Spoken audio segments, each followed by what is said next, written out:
Les sujets du jour de la revue fiduciaire.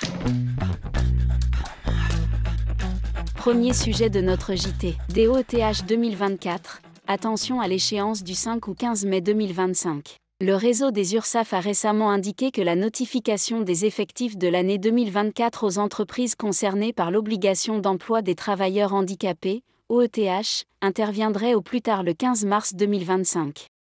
Ces informations sont nécessaires afin de réaliser la déclaration annuelle sur la DSN d'avril 2025, exigible le 5 ou 15 mai selon les entreprises. Deuxième sujet de notre JT.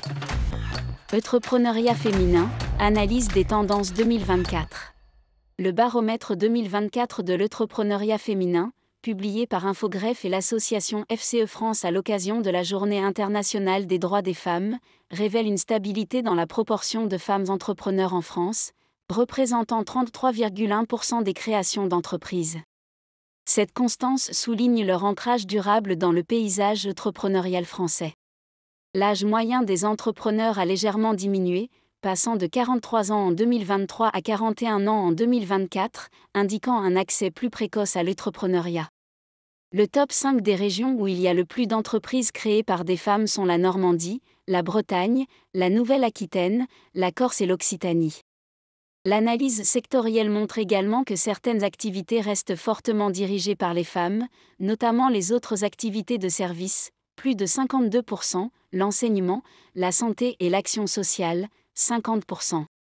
Le secteur de l'information et de la communication a connu la plus forte progression, plus 13,4%, atteignant 20,3%.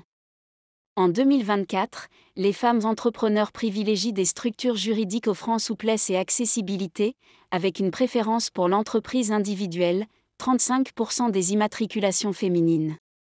La société par action simplifiée, 23%, reste moins plébiscitée par les femmes que par les hommes, tandis que les sociétés civiles immobilières, 36%, et d'autres structures alternatives, 39%, sont plus populaires.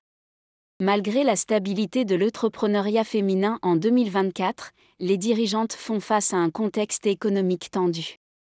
Les entreprises dirigées par des femmes représentent une part significative des défaillances, bien que leur proportion parmi les sociétés radiées ait légèrement diminué à 30%, soit moins 0,5 points par rapport à 2023. Ces chiffres confirment l'attrait des femmes pour l'entrepreneuriat, mais aussi la nécessité de continuer à renforcer les dispositifs d'accompagnement et de financement pour garantir la pérennité de leurs entreprises face aux mutations économiques. Troisième sujet de notre JT.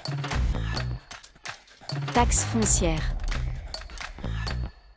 La valeur locative des locaux professionnels est établie à partir des renseignements transmis par le propriétaire sur une déclaration 6660-REV.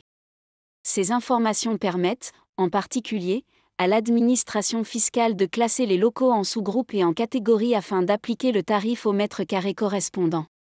Une imposition de taxe foncière établie par l'administration en retenant une des catégories différentes de celles déclarées régulièrement par le propriétaire doit être considérée comme irrégulière faute d'avoir permis à celui-ci de formuler des observations.